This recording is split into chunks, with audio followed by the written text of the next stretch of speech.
Cette femme porte de lourds secrets.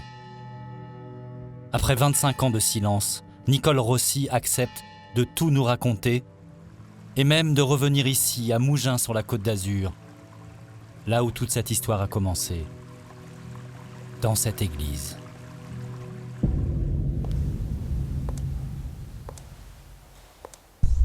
C'était au cœur de l'été 2004. Nicole a alors une confession à faire. Dans ce lieu discret, c'est à la police qu'elle a donné rendez-vous. Lorsque 2 enquêteurs de la brigade criminelle de Nice se présentent devant elle, ce que va révéler Nicole est tout simplement incroyable. C'est vrai que j'ai eu une bonne idée de venir dans une église parce que je me suis sentie en sécurité. Avec ce que j'avais vécu, c'était l'enfer. Et puis, je suis désolée, mais ça a mis du temps pour l'enquête, parce que comme j'avais raconté des choses qui n'avaient ni queue ni tête pour quelqu'un de normal, quoi. Mais j'ai bien fait de venir. Ce jour-là, si Nicole a secrètement donné rendez-vous aux policiers, c'est pour dénoncer les crimes qu'aurait commis son propre compagnon, l'homme avec lequel elle vit depuis plus de 20 ans, le dénommé Michel Lambin, profession berger. J'ai dit, Lambin, c'est un monstre. Il a tué et enterré un garçon sur Cossol le mois dernier, et il va me tuer. Et ces révélations ne s'arrêtent pas là. Son compagnon, dit-elle, n'a pas tué qu'une seule fois. Il serait même, selon elle, un effroyable tueur en série. Les détails qu'elle livre devant les policiers incrédules paraissent insensés. Je ne savais pas par où commencer. Pour quelqu'un de normal, ça avait l'air complètement dingue. J'ai commencé à parler de la cocotte, de la tête dans la cocotte minute. Et j'ai parlé du dépeçage, du découpage. Cette femme est-elle folle alliée, comme l'a d'abord pensé l'un des policiers présents dans l'église? Ou au contraire, vient-elle de dévoiler l'existence d'un tueur en série? Les révélations que nous allons faire ici dressent le portrait d'un criminel hors norme, dont le nom était encore inconnu du grand public. En retraçant le parcours de cet homme, nous allons rouvrir une dizaine de vieux dossiers judiciaires oubliés, 10 cold cases sur lesquels plane peut-être l'ombre d'un seul et même tueur. Un tueur au sang-froid, impitoyable, qui a échappé à la justice pendant de longues années.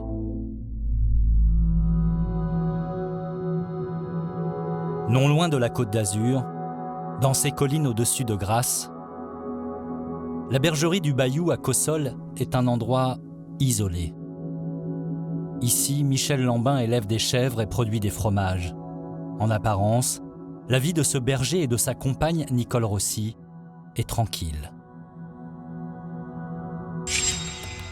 Après l'étrange confession dans l'église, les policiers qui n'y croient guère finissent par débarquer à la bergerie, à la recherche de ce soi-disant cadavre enterré dont Nicole a parlé. Voici les photos prises par les enquêteurs lors de leur perquisition.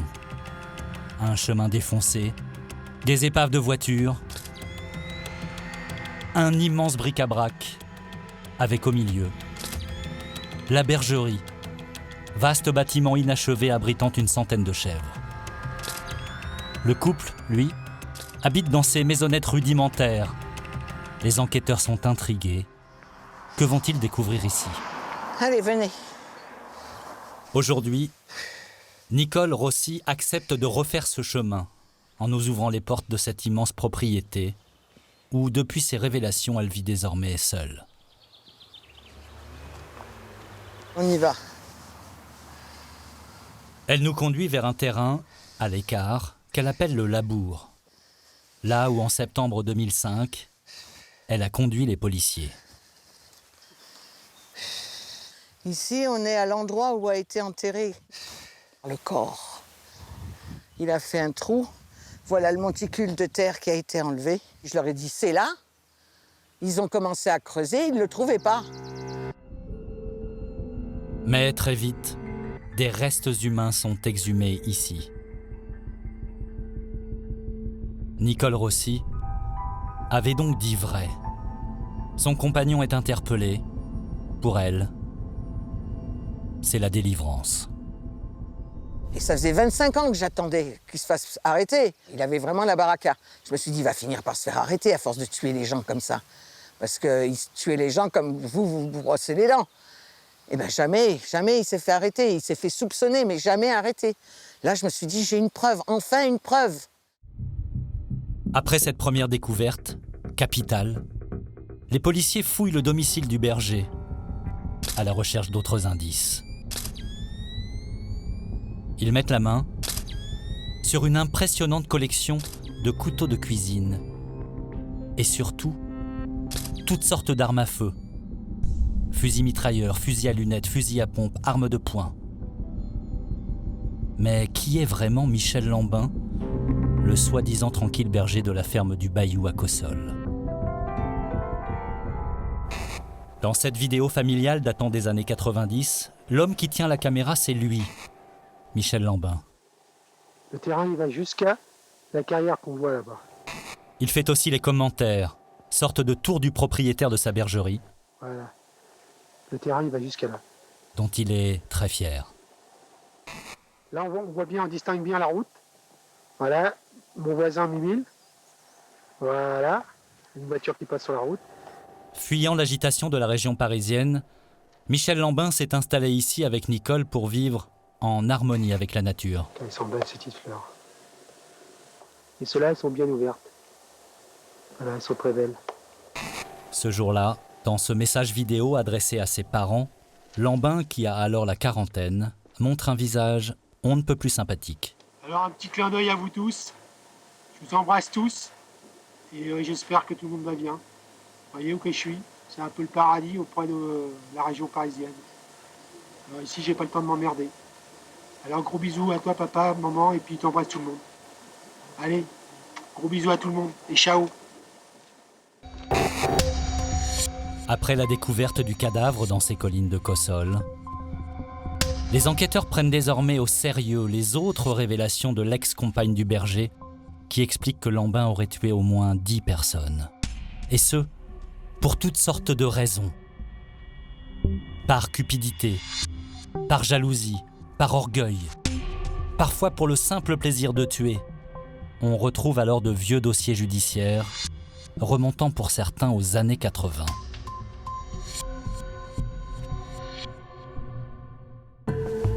Parmi les policiers et gendarmes saisis de cette enquête sur ces cold cases, il y a l'adjudant-chef Pascal Coupriot, officier de police judiciaire. L'affaire Lambin, il n'est pas prêt de l'oublier. Déjà, les cold cases, c'est quelque chose d'hors norme. Dans une vie d'enquêteur comme la mienne, c'est pas tous les jours qu'on a affaire à des dossiers anciens. Ensuite, sur des séries comme celle-ci, c'est encore plus hors norme. Donc là, des cold cases en série, c'était vraiment quelque chose d'emblématique pour moi. On sait qu'on a affaire à un sacré tueur. Ce parcours criminel aurait commencé, selon son ancienne compagne, dès les années 80 sur la Côte d'Azur. Nous allons révéler ici un meurtre vieux de 35 ans. Pour cela, il nous faut ouvrir un premier cold case.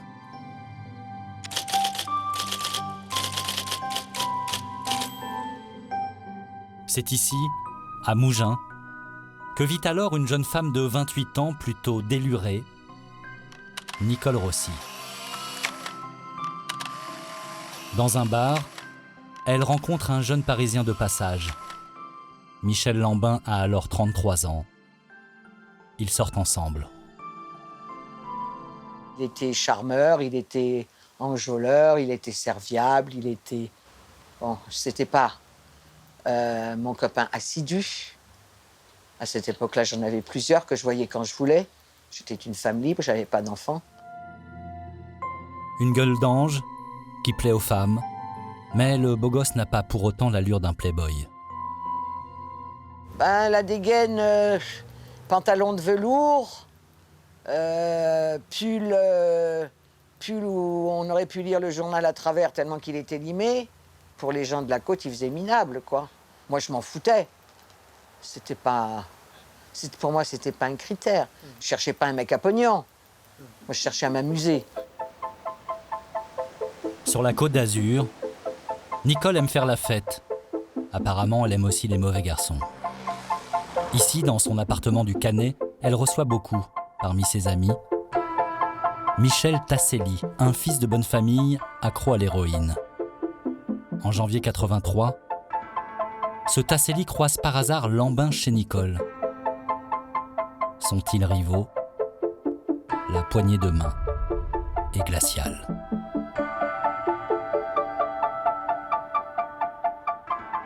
Il regarde Lambin et puis il me dit, c'est qui ça? Qu'est-ce que tu fais avec ça? C'est un zonard, ce mec. Laisse tomber, lâche-moi ça, qu'il m'a dit. Tasselli est habillé un peu comme une revue de mode.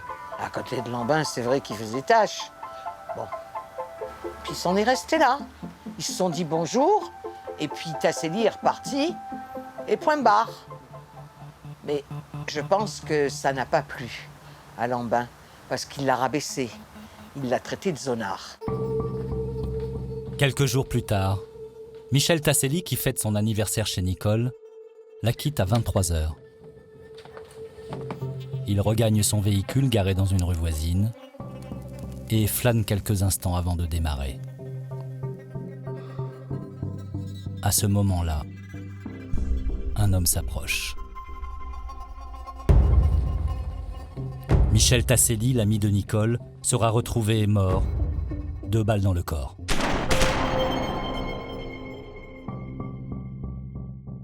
Une heure plus tard, un homme frappe à la porte de Nicole. C'est Michel Lambin. Ce qu'il lui aurait alors raconté, Nicole Rossi va le garder secret pendant 30 ans. Aujourd'hui, elle a décidé de ne plus se taire. J'ouvre la porte et puis je lui dis, qu'est-ce que tu fais là? Et il me répond, j'ai tué Tasselli. Pour moi, c'était un ange, ce mec. Je me dis, il a bu. Je dis, il est pas net. Et il est reparti. J'ai refermé la porte. J'étais me recoucher. Et après, en réfléchissant, je me suis dit, il l'a tué simplement parce qu'il l'a traité de zonard. Les enquêteurs ressortent les procès-verbaux de l'époque pour les confronter à ces révélations détaillées de Nicole Rossi. Des recoupements qui permettent de découvrir que Tasselli, la victime, avait fait des confidences troublantes à ses amis. Tasselli avait dit avoir une altercation avec Michel Lambin, le nouvel amant de Nicole Rossi, qu'ils s'étaient mutuellement menacés et que dès lors Tasselli avait porté un pistolet. Bizarrement, Lambin n'a jamais été inquiété dans cette affaire. Mais il est vrai qu'à l'époque, Nicole avait brouillé les pistes en gardant le silence sur les aveux ce soir-là de son amant. Aujourd'hui, après la réouverture de ce vieux dossier judiciaire, Michel Tasselli pourrait apparaître comme la première victime présumée de Michel Lambin, un cold case pour lequel il ne peut plus être poursuivi, car les faits sont prescrits.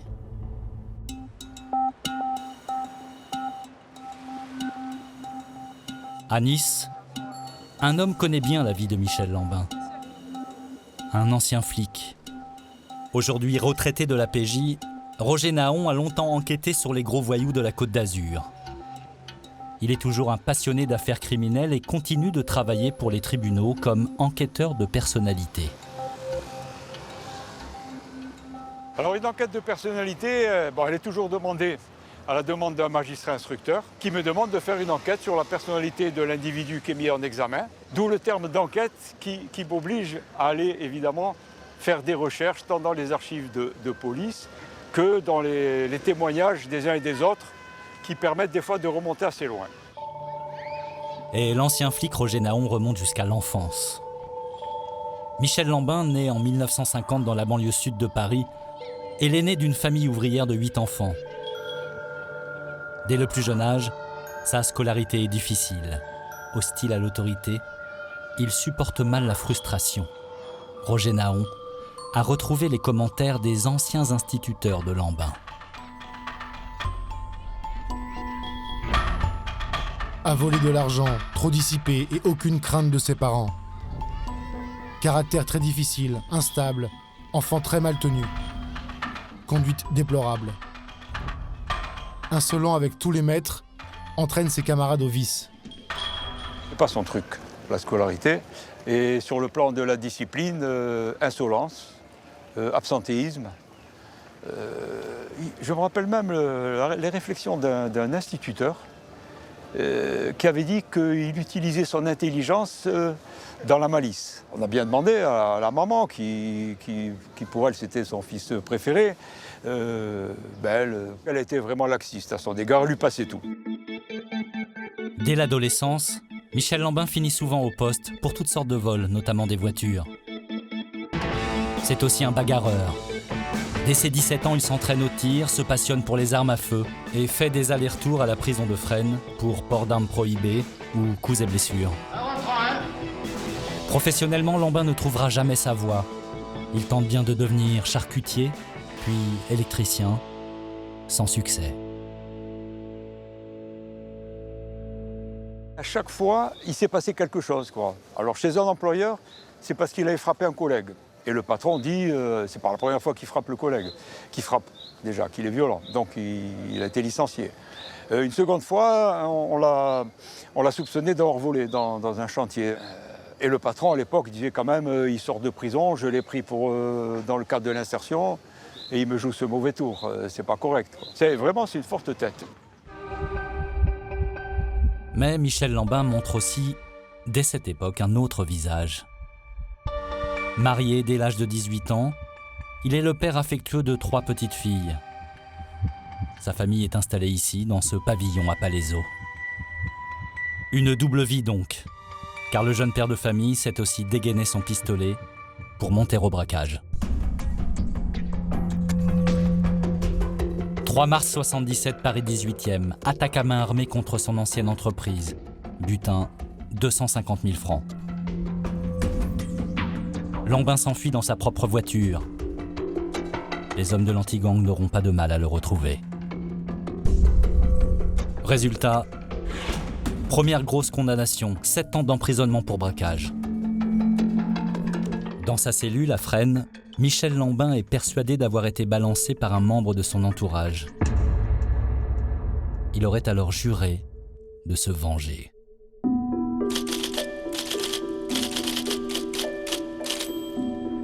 Pour ouvrir le dossier de ce deuxième cold case, cet autre meurtre oublié depuis 25 ans, nous avons retrouvé dans le sud de la France la fille de la victime.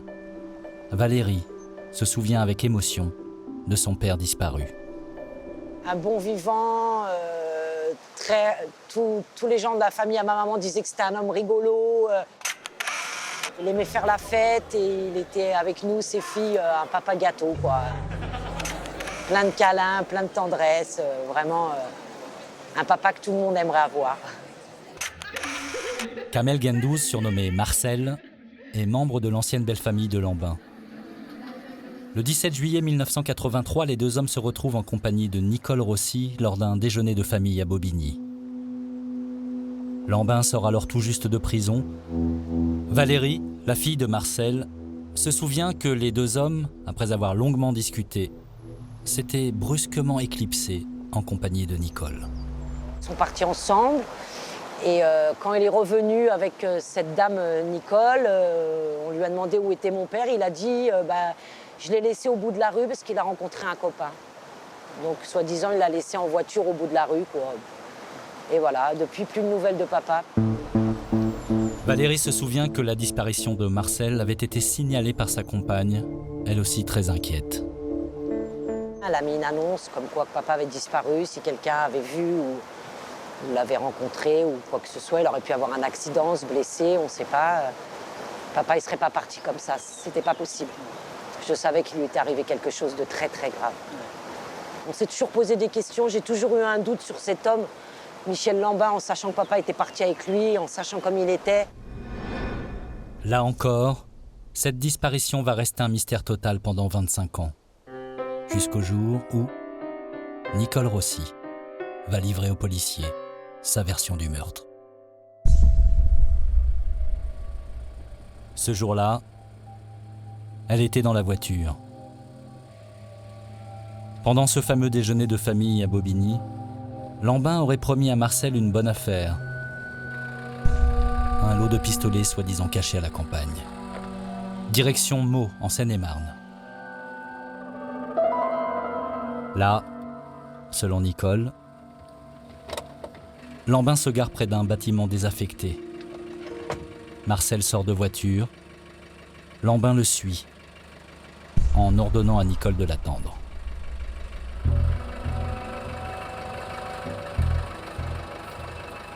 Nicole dit alors avoir entendu un premier coup de feu, puis un deuxième.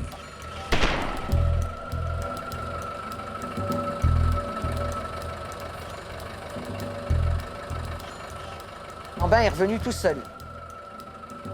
Il est monté en voiture et il m'a dit « Ça y est, je l'ai buté, l'enculé ».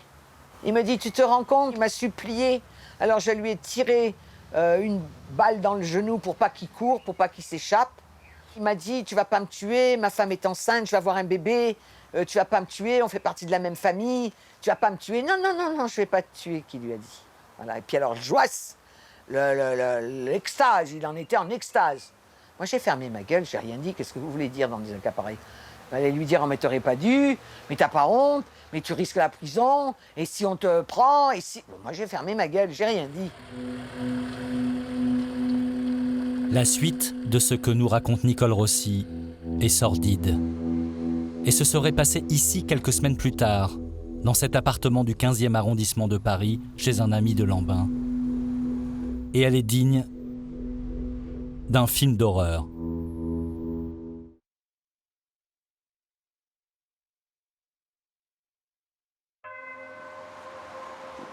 Notre enquête nous mène à présent dans cet immeuble, où nous allons révéler l'un des épisodes les plus abjects de toute cette histoire. Lambin aurait débarqué ici avec Nicole et des copains. Le petit groupe aurait amené un sac dégageant une odeur insoutenable. On est rentré dans l'appartement, ils sont partis dans la cuisine. Lambin a dit « Tu as une cocotte minute ?» Nicole Rossi raconte qu'il y avait dans le sac une tête humaine que le petit groupe aurait récupérée sur le cadavre de Marcel. Vous dites c'est un cauchemar? Non, c'est pas un cauchemar, c'est l'horreur. C'est pas possible que ça existe, c'est pas possible que ça se soit passé. Je me suis dit, je suis dingue. Je suis dingue. Et après, pendant des années, c'est lui qui m'a dit que j'étais dingue. Donc j'ai fini par le croire. À la suite de ces incroyables révélations, une expertise psychiatrique ne va déceler chez Nicole Rossi aucune tendance à la mythomanie. Elle ne présente pas d'activité délirante ni hallucinatoire. La réouverture de l'enquête sur ce cold case terrifiant va confirmer l'épisode de la tête dans la cocotte. Un témoin capital est même retrouvé, cet homme, que le gendarme Couprio a interrogé. C'est dans son appartement parisien que l'horrible épisode de la tête humaine s'est déroulé. Il a effectivement prêté la cocotte minute. Il a effectivement aidé Michel Lambin dans le 15e. Donc c'est vraiment la réalité. Et c'est un homicide et on est sûr que Marcel a été tué par Michel Lambin. Pourquoi cet acharnement ? La vengeance semble bien être le mobile. Depuis sa condamnation pour braquage, Lambin racontait que Marcel l'avait balancé à la police dans cette affaire. Il aurait donc attendu patiemment pour l'attirer dans ce guet-apens mortel.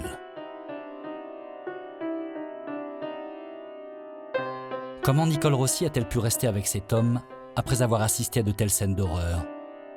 Les enquêteurs lui ont bien sûr posé la question.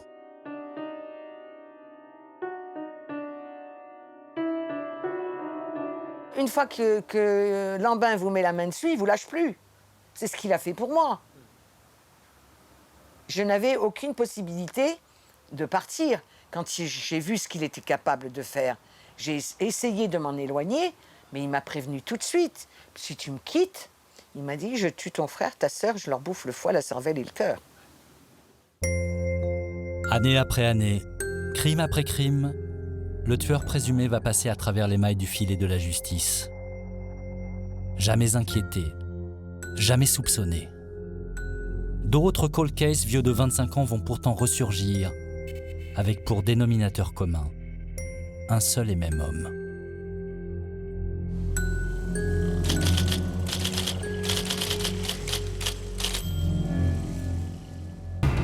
Le 18 octobre 1983, un garagiste de Champigny-sur-Marne travaille dans son atelier comme tous les jours. 2 hommes à moto s'approchent de lui.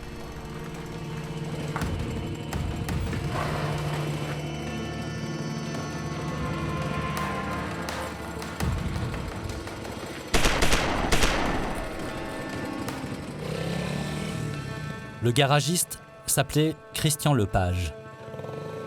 Signe particulier, il avait dans le passé fait un séjour à la prison de Fresnes pour braquage. 10 jours plus tard, le 28 octobre, à Crosne, dans l'Essonne.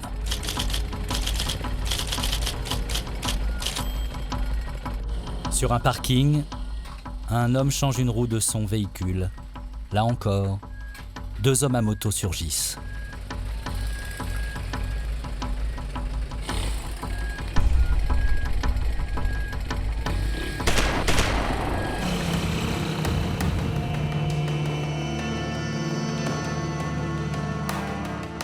La victime est le dénommé Jean-Jacques Villet.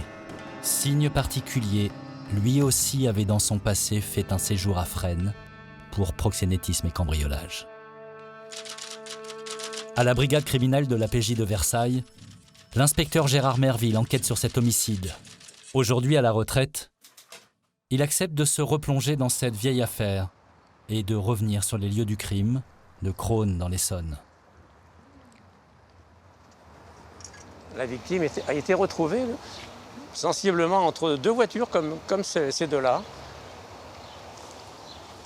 Le corps a été retrouvé à l'arrière. Les circonstances ont fait penser qu'il pouvait s'agir d'un règlement de compte. Bon, il a dû vouloir se protéger en venant en arrière et son corps a été retrouvé là. La roue de la voiture avait été crevée pour attirer le dénommé Villet dans un guet-apens. Les policiers cherchent des témoins. Le serveur d'un restaurant voisin va les mettre sur la bonne piste. Un des employés se rappelle avoir vu 2 types circulant sur une moto, de couleur assez vive d'ailleurs, et il n'a malheureusement noté que la plaque du département, 41. Bon, c'était quand même une indication intéressante, sachant que c'est la seule qu'on a pu récolter ce jour-là. Maigre indice, mais qui va permettre de retrouver la moto des meurtriers, abandonnée sur un parking d'une ville voisine. Pourtant, au grand dam de l'inspecteur Merville, l'enquête s'arrête là. Le juge clôture le dossier. Ces homicides sur 2 petits malfrats n'intéressent personne. À l'époque, aucun rapprochement n'est fait entre ces 2 assassinats des tueurs à la moto. De nos jours, une simple recherche informatique permettrait des rapprochements immédiats, car leur point commun, c'est Michel Lambin. Sa route avait bel et bien croisé celle de ses 2 victimes, à la prison de Fresnes, où ils étaient incarcérés ensemble. C'est étonnant qu'un rapprochement n'ait pas été fait à l'époque, c'est vrai, car le modus operandi semble identique à l'affaire Villet. La proximité dans le temps. Cela dit, ça s'est passé sur le territoire d'un autre service. Est-ce qu'à l'époque, l'information n'a pas été communiquée ? On ne sait pas. Ça aurait peut-être été intéressant de creuser de ce côté-là, ça n'a pas été fait. Nous pouvons donc révéler aujourd'hui que ces 2 crimes oubliés pourraient être l'œuvre d'un seul et même tueur. En reprenant les investigations à zéro, les enquêteurs ont même retrouvé le pilote de la moto. Le voici, un voyou parisien, qui confirme aujourd'hui avoir participé, mais soutient avoir été piégé par Lambin. Ils vont aller au garage. Là, il va lui dire « Tiens, arrête-toi, j'ai quelque chose à faire dans ce garage. » Et en fait, il va rafaler et tuer Christian Lepage, qui était mécanicien. Il dira dans son audition qu'il est pris sur le vif. Il ne s'attendait pas à ça. Quelle est la raison de ces 2 assassinats ? Apparemment, Lambin aurait voulu régler ses comptes avec 2 anciens camarades de prison, tout simplement pour une dette de poker de 600 € non réglée. une somme bien dérisoire pour un double meurtre. Ainsi, la liste que les enquêteurs attribuent à Lambin après avoir ouvert ses vieux dossiers s'allonge. Récapitulons. D'abord ce premier meurtre sur la Côte d'Azur, par orgueil. Puis les 3 suivants en région parisienne, par vengeance. Et la liste est loin d'être close. L'ombre d'un seul et même tueur plane sur d'autres meurtres inexpliqués. Le prochain dossier que nous allons ouvrir est un meurtre par jalousie.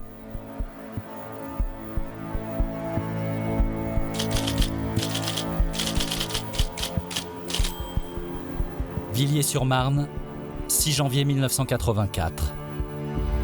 Une voiture avec 2 hommes à bord s'approche du domicile de l'une des anciennes maîtresses de Michel Lambin, qui l'a quitté pour un représentant de commerce.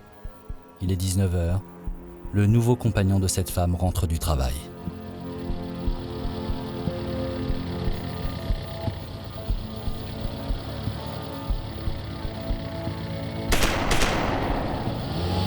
Avant de mourir, la victime, Christian Salmon, a eu le temps de souffler que Lambin est l'auteur des coups de feu. Accusé d'assassinat, Michel Lambin comparaît devant la cour d'assises de Créteil. Son nom surgit pour la première fois dans la rubrique Faits divers. Pour se défendre, il veut une star du barreau et fait appel à Maître Vergès, qui lui délègue l'un de ses jeunes collaborateurs. 30 ans plus tard, Maître Arapian n'a pas oublié ce client charismatique qu'était Michel Lambin. Lambin n'est pas un personnage qui est désagréable. Bien au contraire, quelquefois il parle trop, mais ça c'est pas méchant, mais c'est toujours un plaisir. C'est quelqu'un avec qui on discute. Devant la cour d'assises, coup de théâtre. Lambin brandit un ticket de caisse de magasin en prétendant qu'il ne pouvait donc pas être au même moment sur les lieux du crime. Cet élément joue en sa faveur. Il y avait tellement de flou dans ces faits que ça a profité à Lambin. Donc ça nous a permis justement d'instiller le doute dans l'esprit des jurés et obtenir cet acquittement. 25 juin 1986, Lambin est donc acquitté. Après 3 ans de détention provisoire, il est libre. Mais sa vie est une impasse. Sa première femme le quitte, même ses enfants lui tournent le dos. C'est vrai que c'est une vieille photo, elle est un peu déchirée. Nous avons retrouvé une des filles de Michel Lambin. À l'époque de ce premier procès aux assises, elle était encore très jeune. Elle accepte aujourd'hui de nous parler de son père. Là, j'avoue que j'en ai beaucoup voulu. Et là, pendant ces 3 ans de prison, j'ai pas été le voir du tout. Je l'ai renié en fait. Je disais, c'est puis mon père, je lui en voulais de refaire encore le coup de l'abandon comme ça, la prison. Même au collège, je disais, on me demandait tes parents, mon père il est mort. J'en ai beaucoup voulu. Lambin n'a plus rien à faire en région parisienne. Il veut se faire oublier. Direction, la Côte d'Azur. Il va frapper à la porte de celle qui dit avoir été témoin de plusieurs de ses premiers meurtres. Nicole. Désormais, ils vont vivre ensemble. À Mougins, Nicole travaille alors dans une maison de retraite. Lambin lui donne un coup de main et devient même un employé modèle. Il s'occupait des petits mémés et des petits pépés. Et il leur donnait à boire, les petits gâteaux, il les promenait dans le jardin.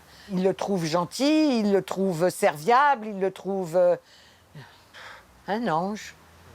Et tout le monde était en adoration devant lui. Et moi, j'en étais malade. J'en étais verte, malade, de savoir qui il était. Et que personne n'était au courant, parce que je ne pouvais en parler à personne. Et puis, un beau jour, Lambin, l'ancien banlieusard, décide de jouer les gentleman farmers en achetant avec Nicole un vaste terrain sur ses collines. Voici la suite de sa vidéo personnelle où il commente lui-même cette nouvelle vie au calme, où les armes, tout de même, restent à portée de main. On ne voit pas de gibier pour une bonne raison, c'est qu'en début d'après-midi, j'ai tiré 3 coups de feu. Par contre, ici, il n'y a pas longtemps, j'ai tiré 3 cercles. Donc il y en a, des fois, il y a des troupeaux entiers. Voilà, c'est la caravane que j'avais mis pour faire un abri. Alors on la voit dans le piteux état, parce que les chasseurs, ils ont fait un poste de chasse dedans. Bon, maintenant, ils ne reviennent plus parce que je les ai virés. Alors, tout ça, c'est le terrain. Hein. Voilà. Élever des chèvres, apprendre à faire des fromages, ce sera la nouvelle vie de Michel Lambin. Allez, gros bisous à tout le monde et ciao. Je voyais quelqu'un qui refaisait sa vie. On aurait dit quelqu'un qui voulait être en rupture avec un passé et en sorte de retour à la terre, qui était assez louable. Et il me parlait de ses bêtes, il me parlait, mais de façon, je dirais, tout à fait normale. Accompagné par Nicole, Michel Lambin voit grand. Il fait construire cet immense bâtiment qui va abriter jusqu'à 120 chèvres. Il a commencé à faire des petits fromages frais, après il a fait des petits fromages un peu plus durs, et après il a fait les tomes. Il a appris, je ne sais pas qui lui a montré à faire les tomes, il a fait les tomes. Le berger vend ses fromages aux restaurateurs du coin. Il semble bien en avoir fini avec son passé de voyou. On le voit même apparaître furtivement dans ce reportage régional consacré à la chasse. Car s'il manie encore les armes, c'est pour chasser. Tuer du gibier, le dépecer pour le vendre, semble sa seule activité violente. Ses enfants se réconcilient avec lui. Sa fille croit à la rédemption de ce père qui ne ménage pas sa peine auprès de ses chèvres. Il s'occupait des bêtes toute la journée. D'ailleurs, c'était un sacré boulot parce qu'il fallait faire la traite le matin, la traite le soir, puis faire les fromages aussi. C'est vrai qu'il était dans son élément, donc lui, la nature, les animaux. Dans sa bergerie, Michel Lambin joue même les grands-pères modèles. Pendant plus de 10 ans, le berger de Cossol va mener une vie qui semble bien paisible. Pourtant, selon Nicole Rossi, il n'aurait jamais cessé de commettre ces crimes. De nouveaux meurtres, abominables, commis pour la plupart ici, dans sa bergerie qu'il a nommée le Bayou. En réalité, ce discret domaine n'a jamais été une simple bergerie. Pendant toutes ces années, c'était aussi tout autre chose. Une planque pour malfaiteurs en cavale, idéale. Ici, Michel Lambin met des caravanes à disposition pour toutes sortes de malfrats de passage.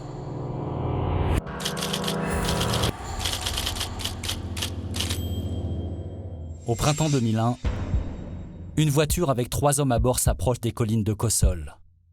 Ses occupants ne sont pas n'importe qui. 3 détenus de la prison de Draguignan se sont enfuis spectaculairement hier. C'est tout ce qu'il reste du dernier moyen de locomotion des 3 évadés de la prison de Draguignan. À quelques kilomètres seulement de l'endroit où la veille, 3 prisonniers avaient atterri à bord d'un hélicoptère dont le pilote, sous la contrainte, avait permis leur évasion. Parmi les 3 évadés en cavale, le Corse Jean-Philippe Leca. Le Corse Jean-Félix Leca et les autres évadés de la prison de Draguignan ne sont pas allés bien loin. Leur planque, c'est ici, au Bayou, dans les caravanes de Michel Lambin. Lambin me dit, ce sont des mecs qui sont sortis de prison et ils ne peuvent pas se réintégrer tout de suite à la vie normale. Et ils ont besoin de souffler avant de repartir en ville. Donc ils vont rester là un petit peu et puis ils vont travailler avec les bêtes, ils vont nettoyer la bergerie, vider le fumier, machin et trucs. Donc ils vont rester 1 mois ou 2 là pour se réhabituer avant de redescendre en ville. Mais cette solidarité entre anciens taulards va tourner court. L'évadé corse Jean-Félix Leca, plus personne ne le reverra. Il disparaît à tout jamais. Nicole Rossi a gardé ce secret comme les autres pendant de longues années. Aujourd'hui, elle nous révèle ce qui se serait passé ici en 2001, dans l'une de ses caravanes. C'est une caravane dans ce genre-là, mais un peu plus grande, où a été tué le Corse. J'ai été réveillée par plusieurs coups de feu. Le premier coup de feu a été donné quand il était dans le lit, à travers la caravane. Après, Lambin a continué à tirer pour l'abattre, quoi. Ces nouvelles révélations vont être prises au sérieux. Et voici pourquoi. La caravane est passée au peigne fin par la police scientifique. À l'intérieur, 3 impacts de balles de gros calibre, tirés, selon l'expertise balistique, sur une personne allongée. Qu'est devenu le cadavre du Corse Leka, c'est encore une fois cette femme repentie qui va mettre les enquêteurs sur la voie. Ici, il y avait des arbres. Il a coupé les arbres pour pouvoir le brûler à cet endroit. Il m'a dit, je suis en train de brûler le corps comme font les hindous. Je le purifie. Lorsque le terrain est fouillé, voici ce que les policiers découvrent. Des fragments d'os humains. Des os découpés à la scie, puis carbonisés. Est-ce bien le corps de Jean-Félix Leka ? Après 10 ans de mystère, l'enquête est rouverte. Évidemment, de lourds soupçons pèsent sur Lambin, qui nie catégoriquement. Pour ce nouveau cold case, il prend une nouvelle avocate que nous allons rencontrer. La défense de Lambin s'appuie encore une fois sur le manque de preuves, car l'ADN des vieux ossements retrouvés chez lui est trop dégradé pour être exploitable. On peut partir du principe que c'est des ossements humains, mais les prélèvements d'ADN ont été effectués, il n'y a pas d'ADN. Donc c'est qui c'est le cas, ça peut être n'importe quoi d'abord, et ça peut être n'importe qui. Il n'y a pas de témoin direct d'un assassinat ou d'un meurtre. On n'a pas de corps. Et les traces de tir dans la caravane, qu'est-ce que vous diriez là-dessus ? Alors, Michel Lambin a indiqué qu'il y avait eu des chasseurs qui avaient tiré dans cette caravane, et ça pourrait être tout à fait possible. Insuffisant pour faire plonger Lambin. Seulement, cette disparition mystérieuse n'est pas la seule. À la même époque, un autre petit malfrat en cavale, hébergé lui aussi par Lambin, va disparaître à tout jamais.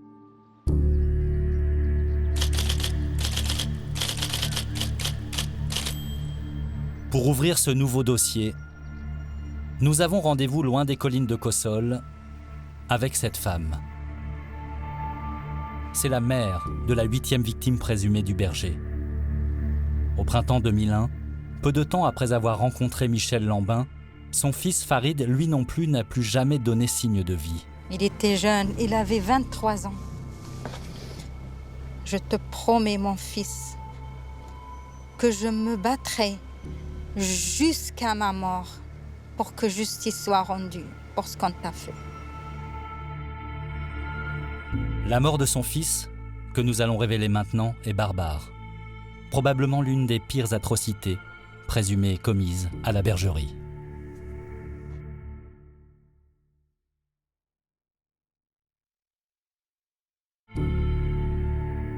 Longtemps, elle a cherché en vain comment son fils a disparu.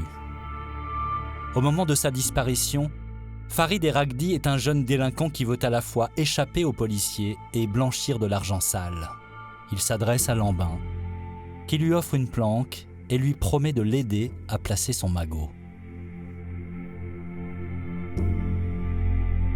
Il allait l'aider à acheter une affaire comme genre restaurant, snack.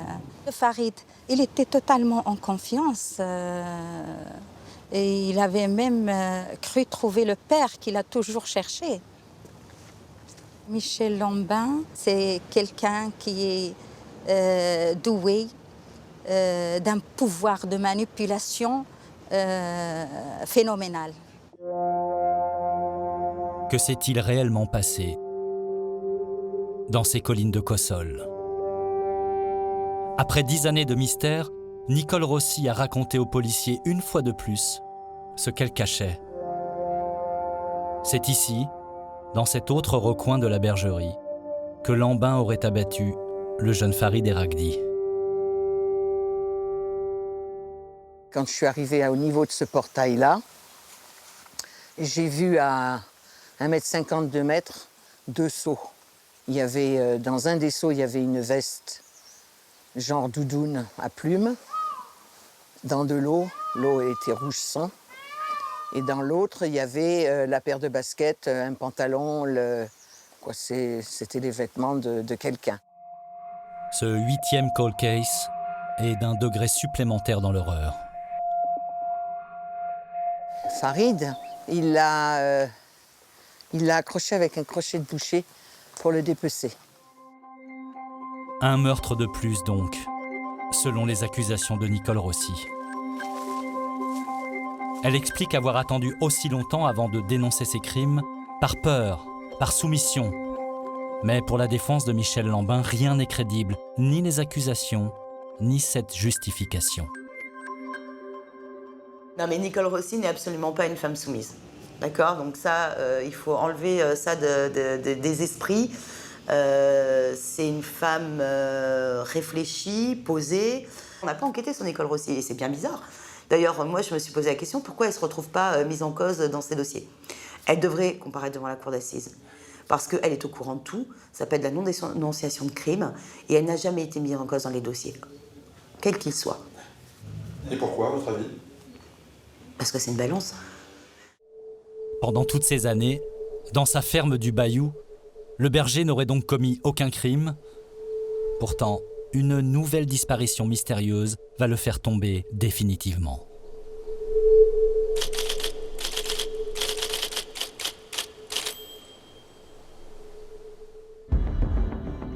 Nice, mai 2009. Ce procès sous haute surveillance qui s'ouvre devant la cour d'assises, c'est celui de Michel Lambin. Le voici, dans le box, accusé d'assassinat. Il a maintenant 59 ans, calme, posé, prêt à se défendre. Mais cette fois, il va être condamné à 20 ans de réclusion, car cette fois, les preuves sont accablantes. Des restes humains identifiables ont été déterrés à la bergerie. La justice confirme donc les dénonciations de l'ancienne compagne du berger, dans l'un des dossiers au moins. C'est la première fois que j'ai une preuve. Parce qu'auparavant, c'est où il laissait les gens qui tuaient, dans leur voiture ou ailleurs, mais je ne savais pas ni les noms, ni les endroits, ni rien. Là, je me suis dit, j'ai une preuve, enfin une preuve. Ce 9e dossier d'homicide, c'est une histoire de grand banditisme et de rivalité entre truands. Sur la Côte d'Azur, Lambin a quelques amis dans le milieu qui lui confient une mission. Faire évader un truand de la prison des Baumettes, opération commando pour laquelle il perçoit 28 000 € à partager avec un partenaire qu'on lui présente, un jeune braqueur intrépide du nom de Jean-Yves Guéret. Mais Lambin veut l'argent pour lui seul. Le soir venu, ce partenaire est convoqué à la bergerie et lorsqu'il se présente devant la grille, Lambin l'attend pour l'éliminer.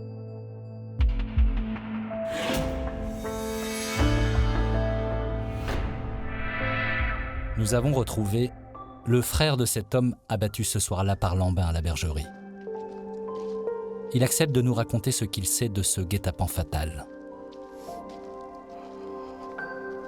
Il doit faire nuit, sortie de voiture, donc on ne voit pas ce qui est autour. Il sort, il s'approche de la maison, il se fait descendre comme un animal.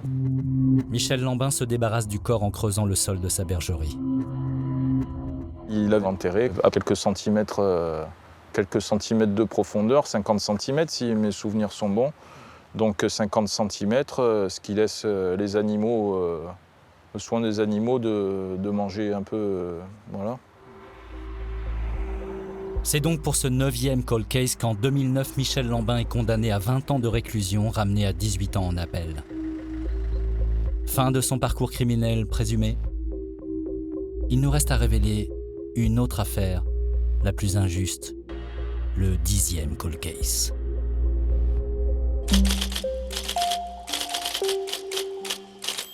Ici, à Antibes, le 6 décembre 2002, c'est un innocent, Robert, qui va mourir sur le parking d'une école maternelle. Robert Ludy est le gardien de l'école. Comme tous les soirs, il prend le volant de sa 205 blanche pour rentrer chez lui. Et pour une raison absurde, il va tomber sous les balles d'un mystérieux assassin.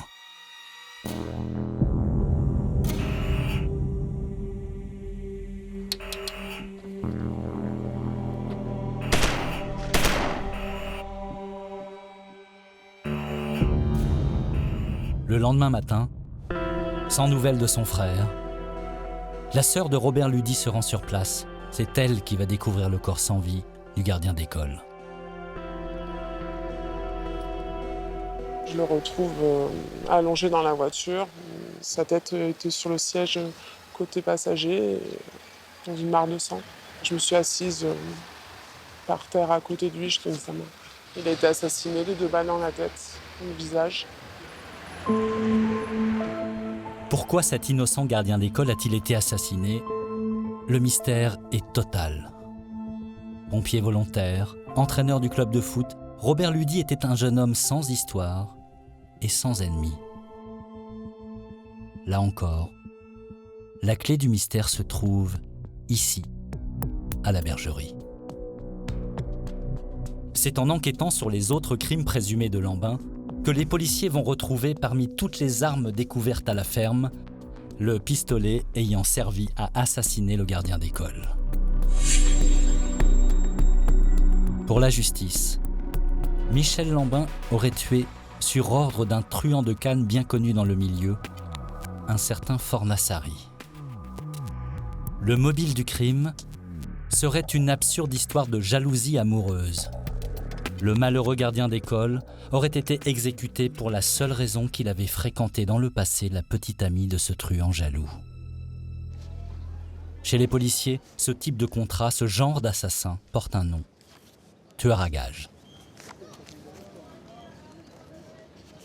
Il n'a aucun scrupule, voilà, je veux dire, absolument aucun scrupule. On est tous élevés dans une certaine éducation. Lui, il a une éducation, il a vécu dans la violence. Et puis pour lui, tuer quelqu'un, c'est un geste comme un autre. Mais quand il a tué sans état d'âme. C'est certain aussi. Décembre 2017, palais de justice de Nice. Lorsque s'ouvre le nouveau procès du berger tueur, la police est sur les dents. Reculez, monsieur. Cette fois, Michel Lambin fait la une de la presse. Extrait de sa prison, âgé aujourd'hui de 68 ans, il est souffrant. Un fauteuil médicalisé est installé dans le box. À la barre, son ancienne compagne, Nicole Rossi, sera le principal témoin à charge. C'est elle qui a révélé la double vie du soi-disant tranquille berger de Cossol. Déjà témoigné, madame. Vous êtes revenu pour les questions, c'est ça? C'est ça, je vous en prie. Devant les jurés, Michel Lambin et Émile Fornassari contestent toute implication dans l'assassinat. Pourtant, ils vont être condamnés à la réclusion criminelle à perpétuité avec 22 ans de sûreté. Les deux hommes font appel du verdict. L'affaire sera donc rejugée. Quant aux autres cold cases, ils sont pour la plupart trop anciens, donc prescrits. Alors, une question reste en suspens. Michel Lambin est-il un tueur en série? On a une série d'homicides, donc là on peut appeler ça un tueur en série, même si à chaque fois le mode opératoire est différent, même si à chaque fois la motivation est différente, on a quand même une série dans les années 80 et une série dans les années 2000, donc on peut, entre guillemets, justifier d'un tueur en série. Sur la Côte d'Azur, après 25 ans d'un silence que d'aucuns jugent complice, Nicole Rossi a-t-elle soulagé sa conscience? Ou bien sa confession tardive est-elle un poids supplémentaire? C'est vrai que d'un côté c'est jouissif, parce qu'il a été reconnu tueur en série. Mais d'un autre côté, ça ne changera pas mon état d'esprit et puis ce que je ressens. Je vis toujours dans la peur. Et je crois que ça ne me quittera jamais. C'est trop lourd. On ne peut pas juste donner un coup de balai devant sa porte et puis dire que ça y est, c'est fini. Sur les collines de Cossol, la bergerie du Bayou n'a peut-être pas encore livré tous ses secrets.